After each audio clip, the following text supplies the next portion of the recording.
السلام علیکم لسنرز، آئیے خوفناک اور پراسرار واقعات سے بھرپور ایک نئی کہانی سنتے ہیں۔ میں اب عمر کی اس منزل پر ہوں کہ کسی بھی وقت میرا بلاوا آ سکتا ہے۔ مجھے اب مزید جینے کی تمنا بھی نہیں ہے کہ اللہ نے مجھے زندگی کی ہر خوشی، ہر سکون سے نوازا ہے۔ میں نہ صرف اپنی اولاد کی بلکہ پوتی پوتوں اور نواسے نواسوں کی خوشیاں بھی دیکھ چکی ہوں۔ اب تو وہ بھی اولاد والے ہیں۔ اس طویل عمر میں بہت کچھ دیکھا ہے۔ اب تو بے شمار واقعات پہ گزرے ہوئے ماہ و سال کی گردنیں تبیز دے جما دی ہے۔ بے شمار یادیں دھندلا گئی ہیں، لیکن کچھ واقعات ایسے ہوتے ہیں جو ذہن پر نقش ہو جاتے ہیں اور بھلائے نہیں بھولتے، بلکہ بڑھاپے میں تو ایسے بھولے بسرے واقعات کی بازگشت اکثر سنائی دیتی ہے۔ یہ ان دنوں کی بات ہے جب میری نئی نئی شادی ہوئی تھی، یعنی جب سائے دھانی ہوتے ہیں، جب دھوپ گلابی ہوتی ہے۔ ہمارے گھرانے کا شمار متمول اور تعلیم یافتہ بلکہ ایک حد تک ماڈرن گھرانوں میں ہوتا تھا۔ ان دنوں لڑکیوں کی تعلیم کو بہت معیوب سمجھا جاتا تھا۔ میرے بابا جان نے نہ صرف مجھے تعلیم دلائی تھی بلکہ کانوینٹ میں پڑھایا تھا۔ میں نے اس دور میں میٹرک کیا تھا جب لڑکیوں کی تعلیم ایک خواب ہوا کرتی تھی، اور وہ بھی انگریزی تعلیم۔ میرے شوہر افتخار میرے تایا زاد تھے۔ میٹرک پاس کرنے کے بعد وہ اعلیٰ تعلیم کے لیے لندن چلے گئے اور آکسفورڈ سے اعلیٰ تعلیم حاصل کرنے کے بعد وطن لوٹ آئے۔ جاگیردار گھرانہ تھا۔ میرے شوہر کو ملازمت کی ضرورت نہیں تھی، مگر انہیں پولیس میں جانے کا شوق تھا، اس لیے ICS کرنے کے بعد وہ پولیس میں ملازم ہو گئے۔ اس زمانے میں پولیس کے ایک معمولی اہلکار کی بھی اچھی خاصی دہشت ہوتی تھی۔ تھانے دار اس زمانے میں داروغہ کہلاتا تھا، اور انگریزوں کے دور میں اس کے اتنے اختیارات ہوتے تھے کہ وہ اپنے علاقے کا بے تاج بادشاہ ہوتا تھا۔ افتخار تو پھر SP تھے۔ ان کے تحت تو کئی تھانے تھے۔ وہ تو ایک طرح سے پورے ضلع کے بے تاج بادشاہ تھے۔ ان کے اختیارات کو صرف ضلع کا ڈپٹی کلکٹر ہی چیلنج کر سکتا تھا۔ عموماً انگریزی SP ہوا کرتے تھے۔ ان کے اختیارات کو صرف ضلع کا ڈپٹی کلکٹر ہی چیلنج کر سکتا تھا۔ اس دور میں ہندوستانی خال خال ہی اس عہدے پر تھے۔ عموماً انگریز ہی SP ہوا کرتے تھے۔ شادی کے بعد ان کی تعیناتی کانپور ہو گئی۔ انہیں شہر سے باہر خاصا وسیع و عریض بنگلہ ملا تھا۔ اس بنگلے میں 4 بیڈ رومز تھے، ڈرائنگ اور ڈائننگ روم اس کے علاوہ تھے۔ خاصا وسیع و عریض لان تھا۔ بنگلے کی پشت پر آم، جامن، امرود اور کیلے کے درخت تھے۔ پھر خاصے فاصلے پر سروینٹ کوارٹرز تھے۔ وہاں ہمارا مالی، خانسامہ، ڈرائیور اور چوکیدار رہتا تھا۔ میں اپنی پرانی گھریلو ملازمہ خالہ زینب کو بھی اپنے ساتھ ہی لے آئی تھی۔ وہ سروینٹ کوارٹر کے بجائے میرے ساتھ ہی بنگلے میں رہتی تھیں۔ میرے ساتھ ساتھ افتخار بھی ان کا بہت احترام کرتے تھے، کیونکہ انہوں نے ہم دونوں کو گودوں میں کھلایا تھا۔ ملازمہ سے زیادہ ان کی حیثیت گھر کے ایک بزرگ کی تھی۔ وہ نماز روزے کی پابند تھیں اور اکثر وظیفے وغیرہ بھی پڑھتی رہتی تھیں۔ انہوں نے بہت کوشش کی کہ مجھے بھی نماز روزے کا پابند بنا دیں، مگر میں ان کی بات ہمیشہ ٹال جاتی۔ حیرت انگیز بات یہ تھی کہ میرے برعکس افتخار نماز کے پابند تھے۔ وہ کہتے تھے کہ نماز کی پابندی تو میں لندن میں بھی کرتا تھا۔ ہمارے بنگلے کے ساتھ ہی انگریز ڈپٹی کلکٹر کا بنگلہ تھا، اور اس کی بیوی اکثر گپ شپ کے لیے ہمارے گھر آ جاتی تھی۔ وہ انتہائی باتونی عورت تھی، مگر اس کے آنے سے خالہ زینب کو بہت پریشانی ہوتی تھی، کیونکہ اپنے ساتھ وہ ہمیشہ چھوٹی نسل کا ایک کتا بھی لاتی تھی۔ اکثر وہ کتے کو اپنی گود میں بٹھا لیتی۔ خالہ زینب نے پہلے تو دبی زبان سے اعتراض کیا، مگر میں نے اس پر کوئی توجہ نہ دی۔ ایک دن وہ ہتے سے اکھڑ گئیں اور بولی، آئندہ اگر وہ منوس گوری کتا لے کر گھر میں آئی تو میں یہاں نہیں رہوں گی۔ میں ہر وقت وظیفے پڑھتی رہتی ہوں، ان میں بہت سے وظیفے جلالی ہیں، کوئی وظیفہ الٹ گیا تو میں جان سے جاؤں گی۔ نہ بی بی نہ، مجھے معاف رکھو، تم اس کتے والی سے میل ملاقات رکھو، مگر مجھے واپس بھجوا دو۔ ارے خالہ، اس کا کتا ہر وقت صاف ستھرا تو رہتا ہے، کبھی یہاں گندگی بھی نہیں کرتا، آپ تو بس خامہ خواہ۔ خالہ نے میری بات کاٹ دی۔ کتا نجس جانور ہے، وہ کتے کو گود میں بٹھاتی ہے، پھر انہی ہاتھوں سے گھر کے برتن چھوتی ہے۔ میں نے اس کا گلاس، کپ اور پلیٹ علیحدہ کر دی ہے، مگر پھر بھی میرا دل نہیں مانتا۔ مجھے بے اختیار ہنسی آ گئی۔ پھر یاد آیا کہ خالہ زینب واقعی اسے مخصوص برتنوں میں چائے وغیرہ دیا کرتی تھیں۔ مہمانوں کو چائے وغیرہ دینے کے لیے ایک بیرا بھی تھا، مگر ڈپٹی کلکٹر کی بیوی کو خالہ خود ہی چائے وغیرہ دیا کرتی تھیں۔ شام کو افتخار آئے تو خالہ نے ان سے بھی یہی شکایت کی۔ وہ بھی کچھ پریشان ہو گئے۔ اگر وہ ڈپٹی کلکٹر کی بیوی کو منع کرتے تو نہ صرف وہ برا مانتی بلکہ اس کے شوہر کو بھی ناگوار گزرتا۔ مجھے تم یہاں واپس بھجوا دو، خالہ نے کہا۔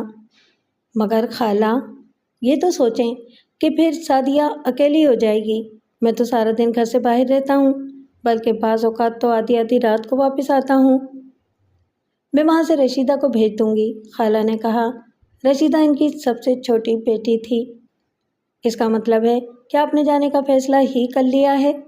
افتخار نے ہنس کر کہا۔ ٹھیک ہے، میں کل ہی آپ کو واپس بھجوا دیتا ہوں۔ رخصت ہوتے وقت انہوں نے مجھے ڈھیروں ہدایتیں دی کہ دونوں وقت ملتے بال کھول کر باہر مت نکلنا، مغرب کے وقت دروازے بند رکھنا، اس وقت آسمان سے بے شمار بلائیں زمین پر نازل ہوتی ہیں۔ آخر میں انہوں نے عجب بات کہی کہ وہ آخری والا کمرہ کبھی مت کھولنا، نہ اس میں جانا۔ کیوں خالہ؟ میں نے حیرت سے پوچھا۔ بس زیادہ سوال جواب مت کرو، جیسے کہہ رہی ہوں ویسے ہی کرنا۔ پھر انہوں نے میرے گلے میں ایک تعویذ ڈالتے ہوئے کہا، اس تعویذ کو گلے سے کبھی مت اتارنا۔ میں نے اسے اچھی طرح موم جامہ کر دیا ہے، نہاتے وقت بھی گلے میں ڈالے رکھنا۔ وہ ڈھیروں ہدایات دے کر رخصت ہو گئیں۔ ان کے جانے سے گھر ایک دم خالی خالی ویران ویران سا ہو گیا۔ یہ بھی اتفاق ہے کہ گھر میں اتنے ملازم تھے، مگر کسی کے بھی بیوی بچے وہاں نہیں تھے، ورنہ میں کسی کی بیوی ہی کو بلا لیتی۔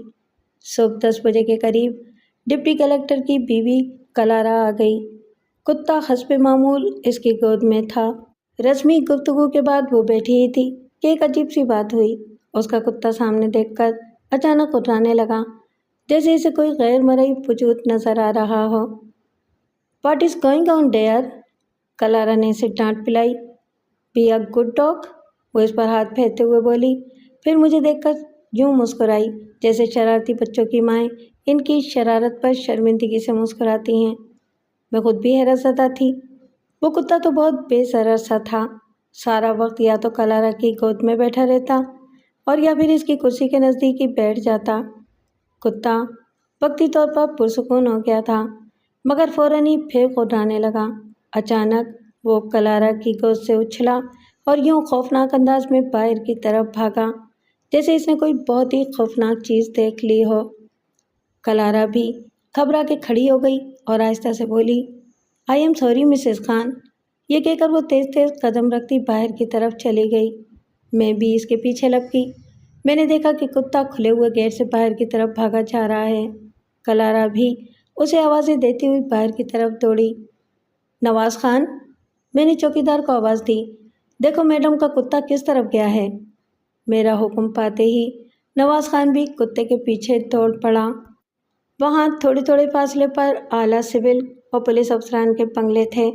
کتا دوڑتا ہوا سیدھے گیا اور پھر دائیں جانب گھوم گیا۔ نواز بھی اس کے پیچھے تھا۔ چند لمحوں میں کتا اور نواز خان میری نظروں سے اوجھل ہو گئے۔ میں تھوڑی دیر تک گیٹ پر کھڑی رہی، پھر میں نے کلارا کو گاڑی میں دیکھا۔ اس وقت وہ خود ہی ڈرائیو کر رہی تھی اور یقیناً کتے کی تلاش میں جا رہی تھی۔ میں گیٹ بند کر کے واپس ڈرائنگ روم میں آ گئی۔ وہاں ابھی تک چائے کا سامان رکھا ہوا تھا۔ کلارا نے جلدی میں چائے وغیرہ بھی نہیں پی تھی۔ میں نے دیکھا کہ میرے بٹلر نے بھی کلارا کے لیے وہی برتن نکالے تھے جن میں خالہ زینب اسے چائے وغیرہ دیا کرتی تھیں۔ مجھے ہنسی آ گئی۔ خالہ زینب یقینی طور پر بٹلر کو بھی سب کچھ سمجھا کر گئی تھیں۔ میں نے اپنی پیالی میں چائے نکالی اور اس کے ہلکے ہلکے گھونٹ لینے لگی۔ میں چائے پی ہی رہی تھی کہ نواز خان ہاپتا کانپتا گھر میں داخل ہوا۔ اس کے چہرے پر ہوائیاں اڑ رہی تھیں۔